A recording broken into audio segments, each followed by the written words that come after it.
Verses of Wisdom and Watchfulness. Admonition. Subject: Sheep in the midst of wolves.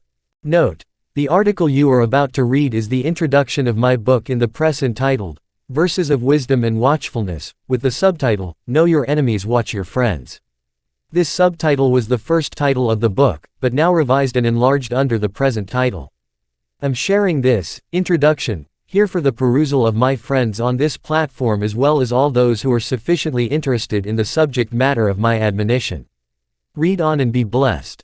The prelude. The subject matter of this treatise, Verses of Wisdom and Watchfulness, is very important to all the earthmen, especially those on the path of light who must be watchful at all times of those on the vicious path of darkness. We live in a world harboring so much wickedness arising from the children of men.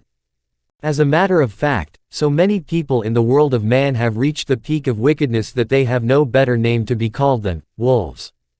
You see some humans, and when they act, you will easily recognize the true meaning of serpents and scorpions. They are there, all over. If you are not watchful, they will mess up your life, maim, ruin or kill.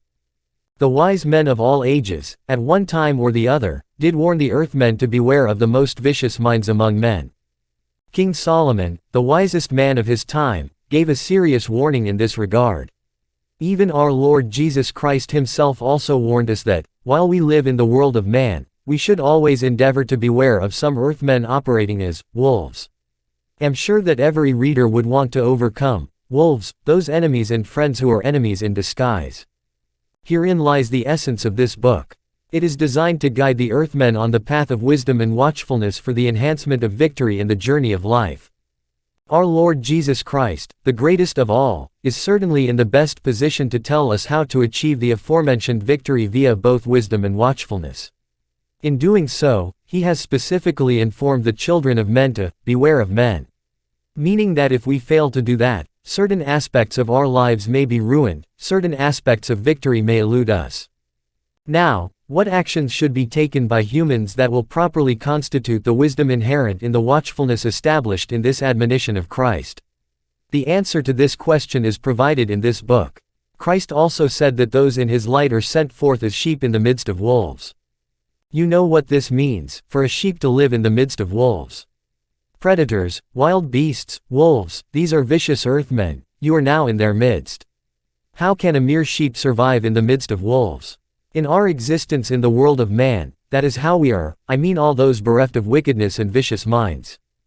It must be understood that, from the admonition of Christ, the sheep living in the midst of wolves is expected not to be subjugated but rather overcome the wolves. To achieve this, Christ made it clear that whilst in the midst of wolves, the sheep should be as wise as serpents and harmless as the dove.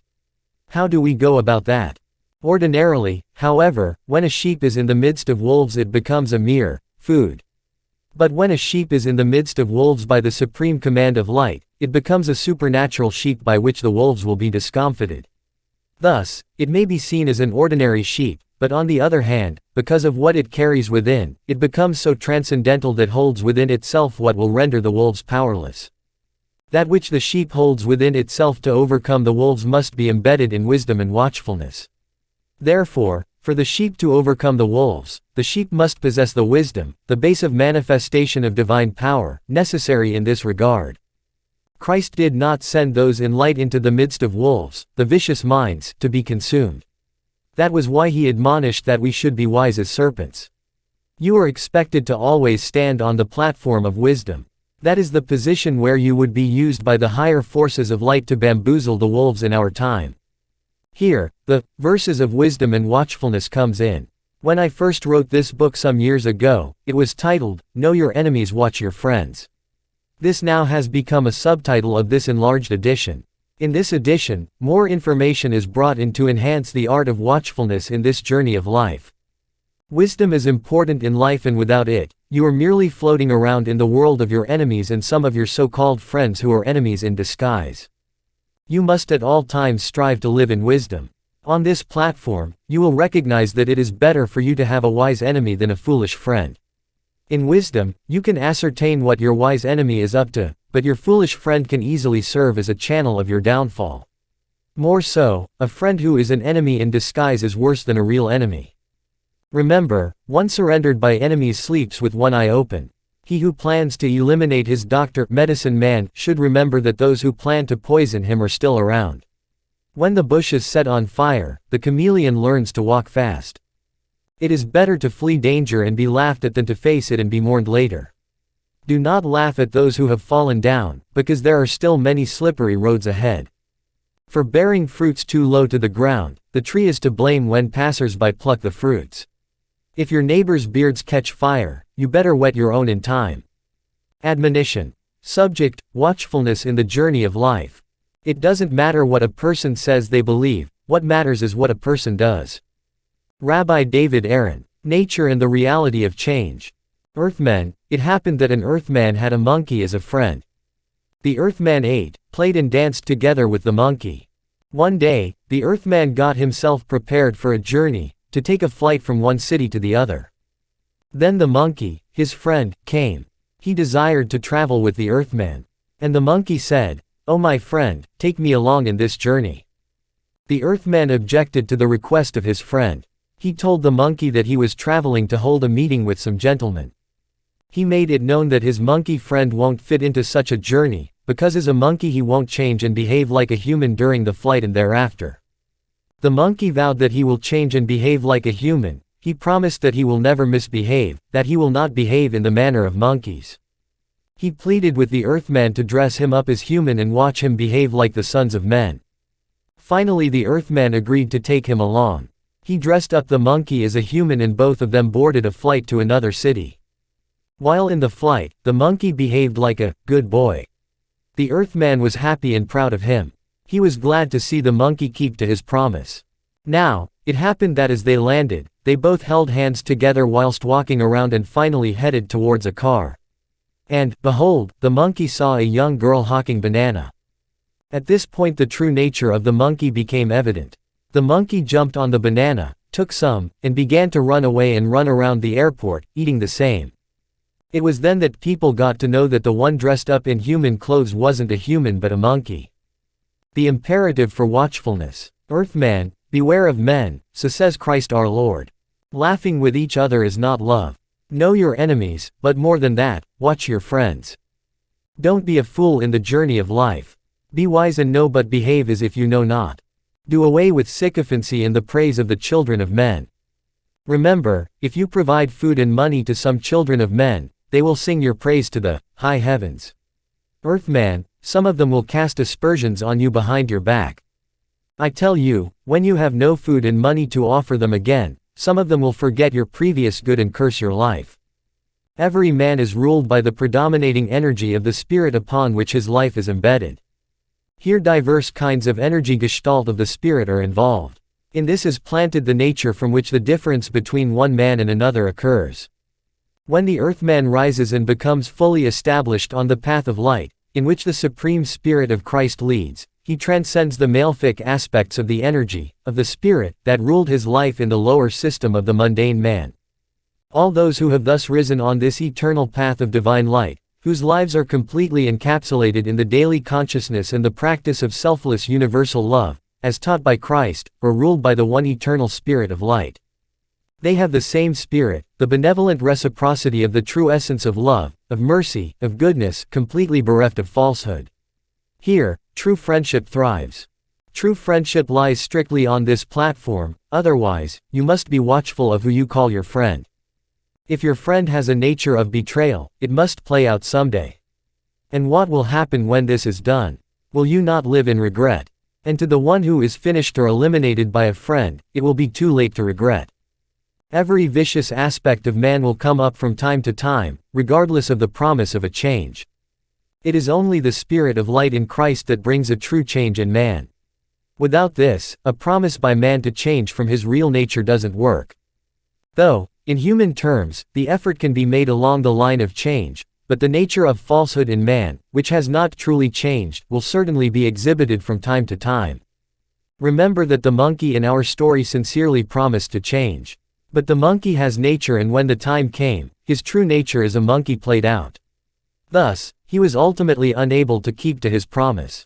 Earthman, listen, if one who has the spirit of stealing, who is ruled by that, comes to you, dwell not much on what he says but be watchful on what he does, for surely he must steal when the opportunity presents itself. Therefore even if he is dressed in a manner that you consider holy, even if the Holy Bible is upon his head, I say be watchful. Even if he tells you that what he hates so much in life is stealing, I say, if you have anything important including money you don't want to be stolen, keep such away from him. By so doing, you are being watchful. This is not only about the one who has the predominating propensity for stealing, the spirit thereof. The spirit of gossip, betrayal, rape, murder, falsehood, the bitterness of heart, vicious jealousy, the mind to kill or maim, ultimate hypocrisy, amongst others, are all involved here. Just know that whoever you are in a relationship with, in one way or the other, must in the course of time exhibit the core nature of his hidden heart, of what is leading him, of what he truly is.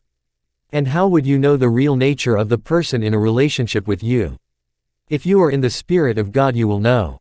Remember, in the first place, you attract to yourself certain kinds of people based on the inner gestalt of your own energy essence.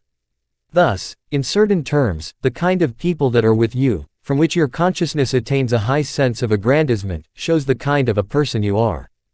However, if you are truly fixed and firm on the path of light and you attract those solely on this path to yourself, in the order of relationship, the need for watchfulness won't arise. Nevertheless, there are certain things that you become in the journey of life and you must attract humans to yourself, whether you like it or not. In other words, there is a platform that you stand in life and others will naturally be attracted to you. Good and bad people, sheep and goat, good minds and vicious minds will be attracted to you. Generally speaking, however, there are 4 specific and major platforms in life and whoever stands on one or more of them will attract the minds of others to himself, people will flock together around him. These include the following, namely, beauty, fame, wealth, and power.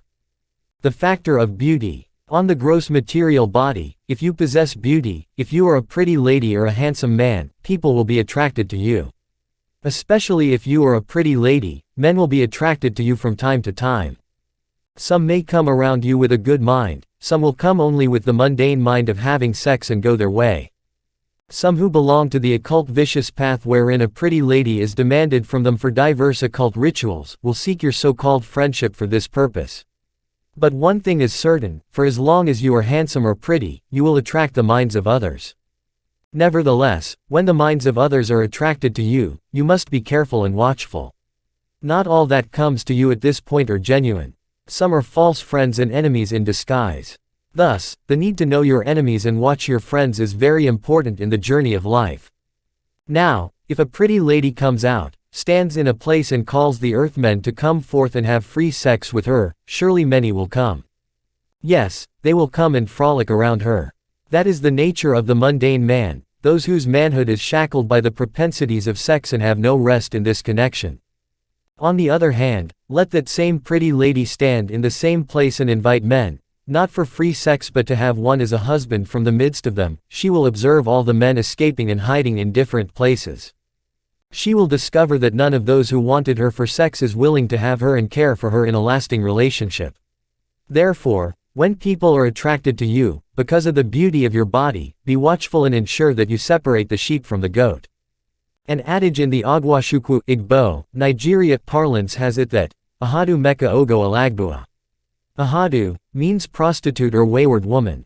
And the full translation of the adage is, when a wayward lady over-sacrifices her body for the non-money venture, men will use her and finish her up. Therefore, do not be overly carried away by your earthly beauty, let not the beauty of your mere physical body become the source of your problem. As the children of men frolic around you because you are handsome or pretty, remember always that such is nothing but an illusion. Remember, such attraction is based on that which will certainly decay and pass away. Any friendship you make solely on that platform will add illusion to illusion, falsehood to falsehood, game to game, lie to lie and possibly hurt to hurt, even death, if you are not truly watchful. And the best way to be truly watchful is to stand firm solely on the foundation of light laid for the entire children of men by Christ. Do not let your beauty, given to you from your birth by your Creator, to be used for evil, to be used as a trap of wickedness for the enslavement or destruction of your fellow human. That you are handsome or pretty in the physical aspect of your gross material body, the reason for awarding such benevolence to the soul in the human embodiment is very much known in the higher spheres of existence. It is neither by chance nor by mere luck. The soul inhabiting a beautiful body merits such existence in certain terms. I won't discuss that here because it will take us completely into a different realm of exposition outside the subject matter of this treatise.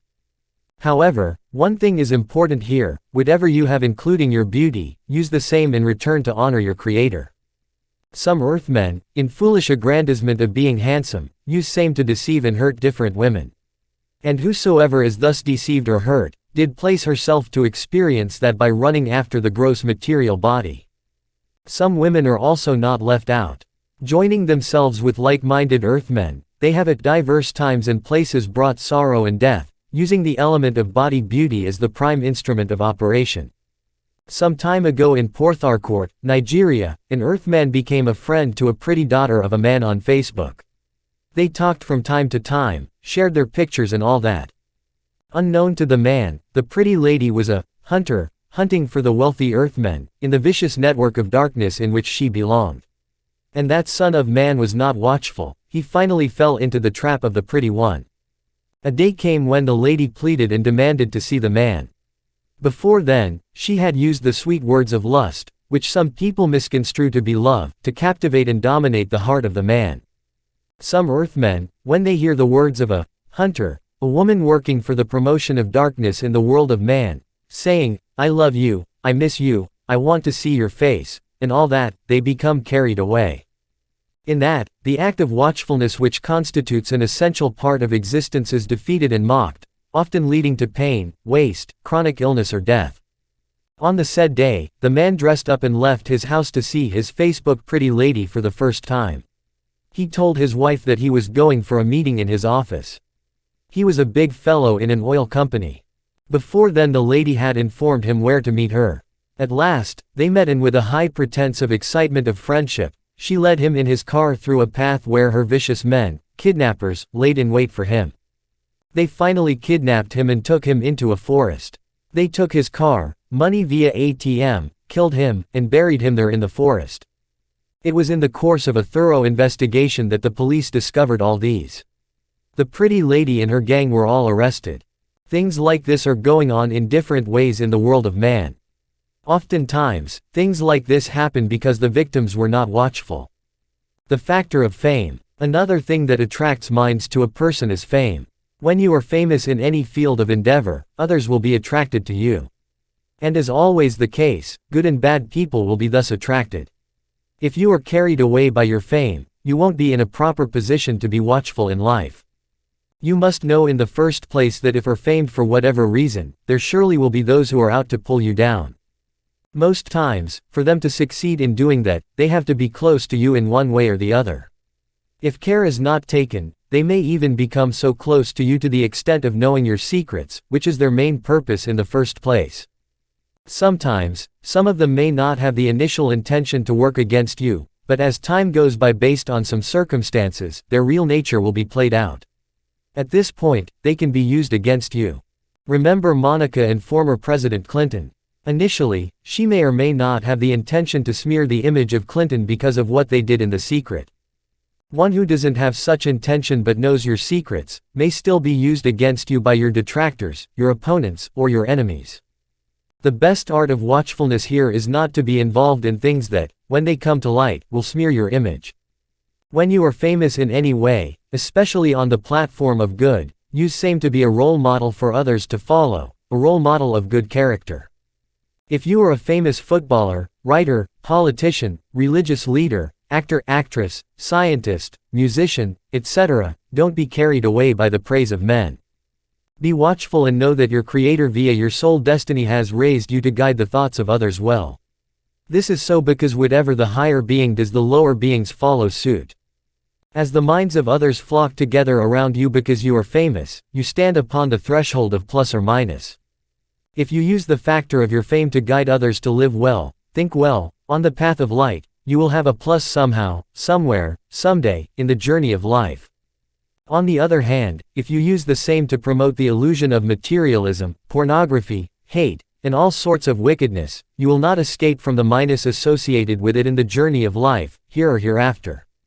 Furthermore, if you are well known for vicious activities, to the extent that people live in fear of you because you kill and maim, if you continue on that path, you must be lowered someday in the strata of existence, for by universal laws, we reap what we sow.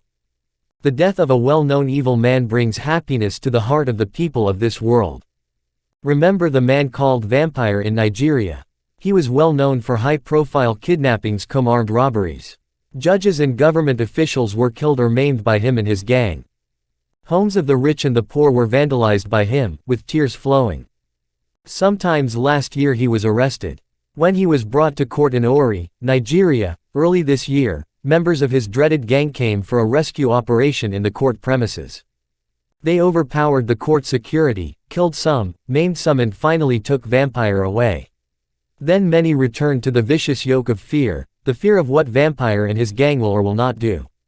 Following this ugly incident, the state and the federal security apparatus stepped up their search for Vampire. Also, the families of his victims and others sought the vengeance of the Almighty God against him. Not long ago, Vampire was killed during a gun battle with the police and all members of his gang were arrested. People rejoiced in different places following his death. This is what happens when the death of someone that follows the path of wickedness and dishonor occurs. What about the man known as Anini? He was well known in Nigeria and beyond for the most vicious armed robbery. Unto this day, he is considered by many to be the most notorious robber that ever lived in Nigeria. During his time, with Benin City as his main base, the BBC Radio, London, reported that he was fully in charge of 5 states out of the 36 states of Nigeria. He killed several policemen and others. Media reports had it then that he used some powerful charms to disappear in all dangerous situations. Police and agents of the Department of State Security from different states of Nigeria were brought in to search for him. The occult powers he used for disappearances, as reported then, was planted in the necklace that he wore always. Security intelligence knew about it.